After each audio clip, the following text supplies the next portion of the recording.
Have you ever said God is in control of my business, but then deep down inside you were still trying to micromanage every single aspect of everything yourself? And maybe you've been praying for direction, asking him for direction and guidance, but you still end up stressing over every single decision. You've been doubting every move and ultimately carrying the weight alone.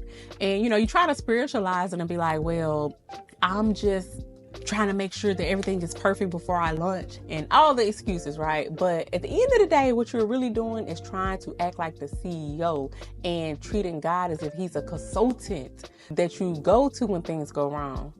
And the fact of the matter is that God does not want a seat at the table. He don't want a seat at your boardroom table. He wants a seat at the head of the table. And so when you let him lead, the pressure that you have been carrying is absolutely going to shift into a peace that is unexplainable.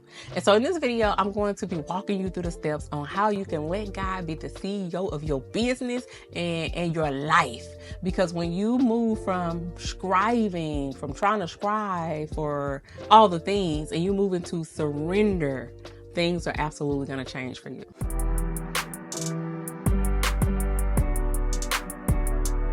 Hey, if you're new here, welcome to my channel. I'm Amika. I help purpose-driven creatives like you build extra income by elevating your faith, building unshakable confidence, and turning your God-given gifts into aligned income-generating offers. So if you're ready to build your business and your life with God as the CEO, then that's what we're going to do right now, starting with 5 steps or secrets that I say is key to allowing God to lead you. Number 1, surrender is going to be strategy. Strategy is good. Having plans is good. But when strategy itself, when tactics and all those things become your savior, then you're out of alignment. When you try to start figuring out what tactic can I use on this? What can I do there? How can I increase this thing? How can, all the things that we do sometimes when we're trying to figure out how to make a needle move further in our business. When you start to focus on that so much and you are not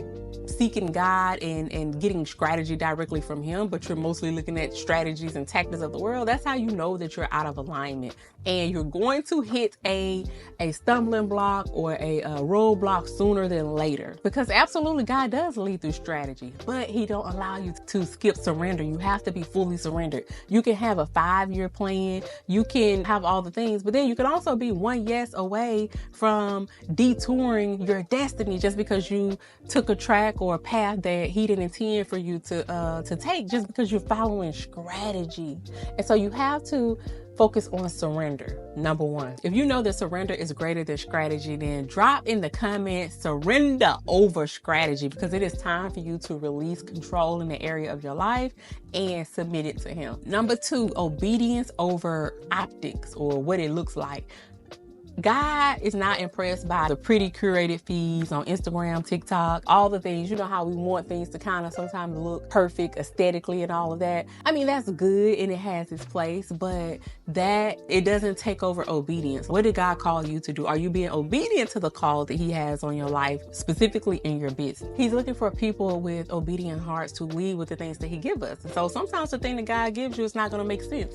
It's not going to make sense to your followers, to your friends, not even by your own logic. And that's okay, because what you're building, you're not building it for claps. You're not building it for applause. You're not building it for people to understand what you're doing. You're building it out of obedience. There's been quite a few times, y'all, when I would post content and I'm posting content out of obedience, but I felt it was scary putting the message out there because I knew that it probably wasn't going to get likes. I knew it wasn't going to get comments, but I posted it in anyway.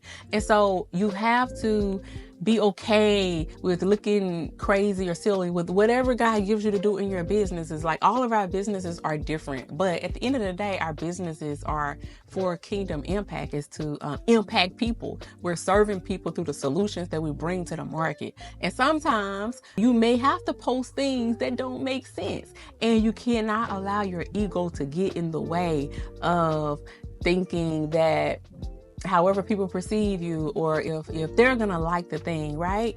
It has to be in alignment still. Whatever you're doing has to be in alignment with your customers. But I guess what I'm saying is that when God gives you something, a gift or product or service to put out there, you can't not put it out there because you're afraid of how people are gonna receive it.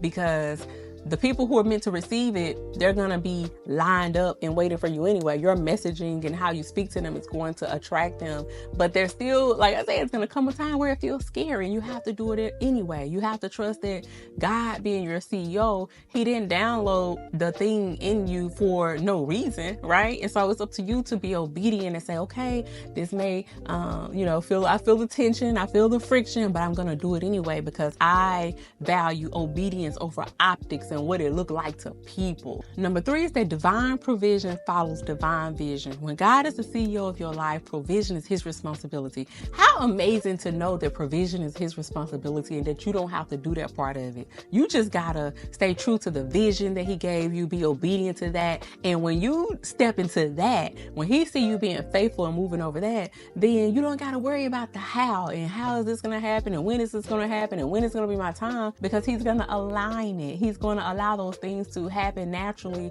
through provision just because you moved your feet. And that's the beautiful thing. How nice would it be to know that God has funded the very thing that he authored through you? If the vision is truly from him, you ain't got to chase, you ain't got to manipulate opportunities. You don't have to try to go out and make things to fit within a puzzle because he's already gone before you. So you have to stop and ask yourself, did God give me what it is that he put on my heart to do? Is this from him? Because if it's from him, you could truly say that, then you don't have to worry about all the other things because he's going to make provision and it's going to come. Now, granted, I'm not saying it's going to be easy. It's not going to be easy. It's going to be a very hard and difficult journey. But what I'm saying is that when you are crystal clear and you're so sure that what the vision that God has gave you in business and he's called you to it, you have a level of peace that comes to it because you're like, I may not be able to see what's on the other side of this, but I know that God called me to this thing and I'm obedient, and so he has to make a way, because why would he call me to this thing and he won't see it through? Everything is working for you always. I always say that nothing is wasted, even in building a business. If this is your business in one season of your life and you learned all the lessons and all the things in that season, those skills absolutely translate and transfer to the next season that God has for your life, whether it be in business or whether it be in a whole total different arena. And so that's why you have to trust God as your CEO, because he's not going to fail you. Every single time he's going to come through. There's never not been a time when God did not come through for you. And so you just have to believe that and to trust him and allow him to lead you, and again, be obedient. Drop a green heart in the comments if you believe that your provision is on the way. If you believe that provision for you is on the way, drop a green heart in the comment. Number 4, with God as your CEO, pace yourself with his timing, because God's timing is for your protection. When you start to force things too early, you might get it, right? But you might not be ready to steward it well. Sometimes we try to rush things and we think we want the thing because we've seen somebody else have it and we've seen the joy or the fruit or the things that we think came into their life. But first of all, we don't know what they had to do and go through to get it.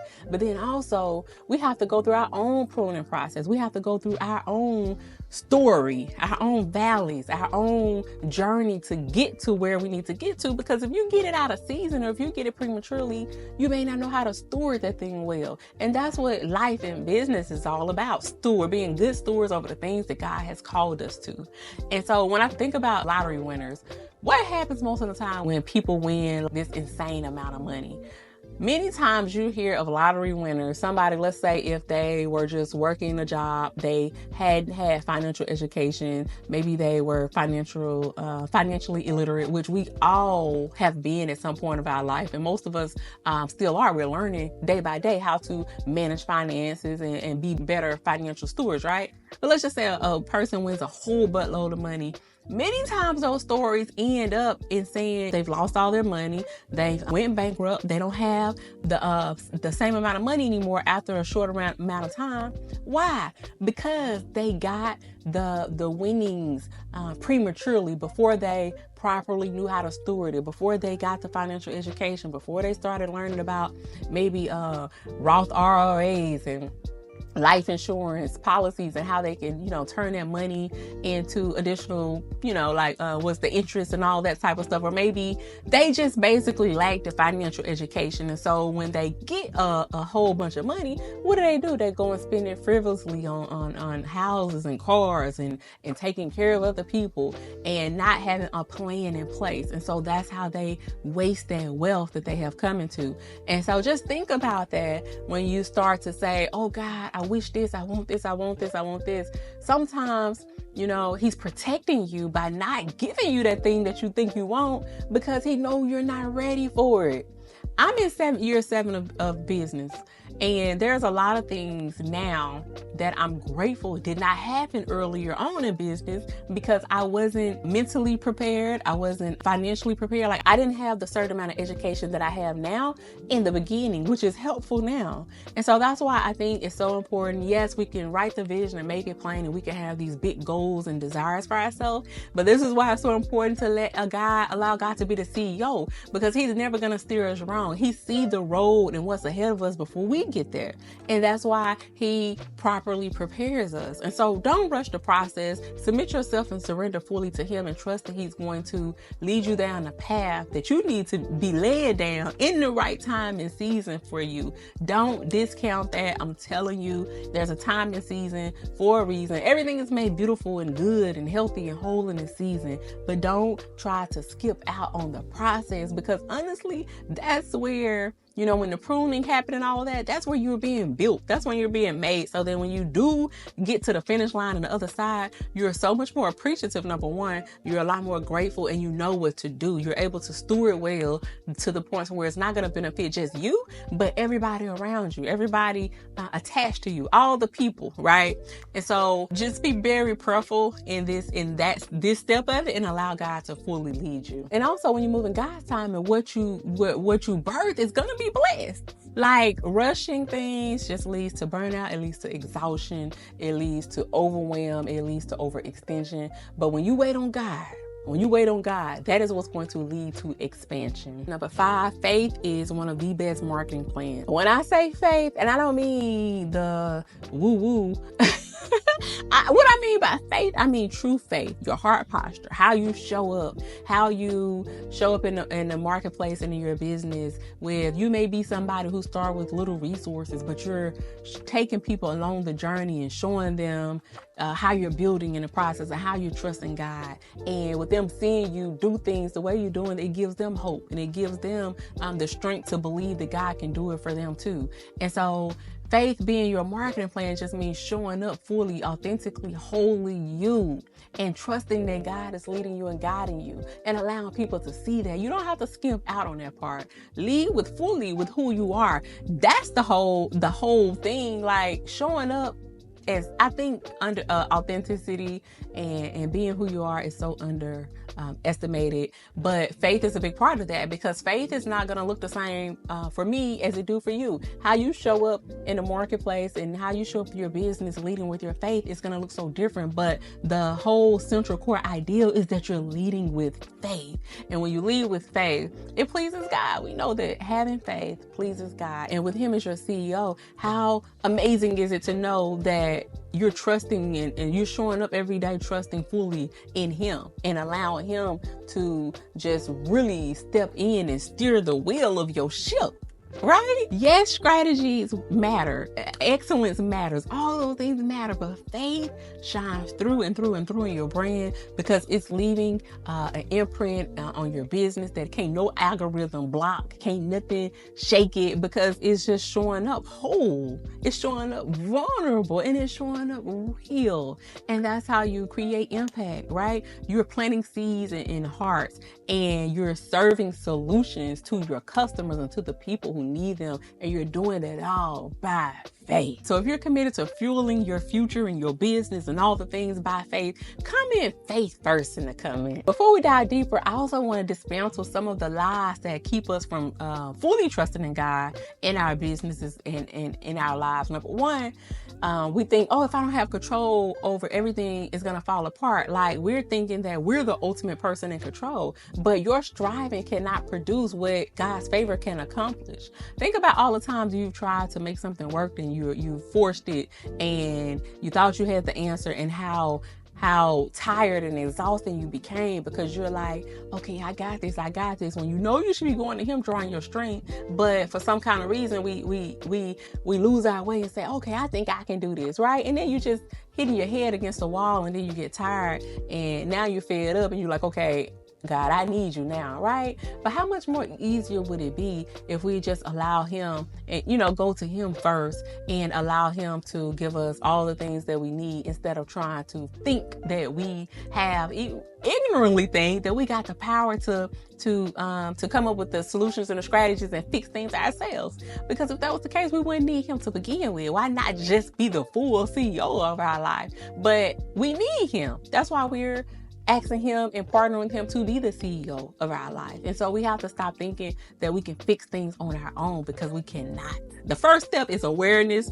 The next step is acknowledgement. And like, God, come on over here. Come on, take a seat at this table, the head of the table, because I can't do this without you. Another limiting belief is we think that God cares about my soul. He don't care about my business. This is just something I'm doing while I'm here. But absolutely not. God cares about every area, every aspect of your life, your calling, your clients, your customer, your income, your impact. He cares about all of that, because he uses business as a ministry vehicle. Your business is a platform for kingdom influence. And so he absolutely cares about your business and your soul. He cares about both. Okay. So, now that we talked about a few of the limited beliefs, what actually happens when we make God as our CEO? Number one, we have vision over vibes. Like, we don't move. Well, we move with clarity. We're not moving with emotion. We're not chasing trends any longer, but we're focused on walking in our assignment fully. We're not, getting burnt out about all the things that everybody else is doing. Like, this look like they're working for them, so let me jump on that. No, we fully trust the strategy and the outline that God gives us, and we implement that, and then we stay consistent with it. That's number one. That is what we do when we fully surrender to him. And then next, you're building purpose over pressure. You're building at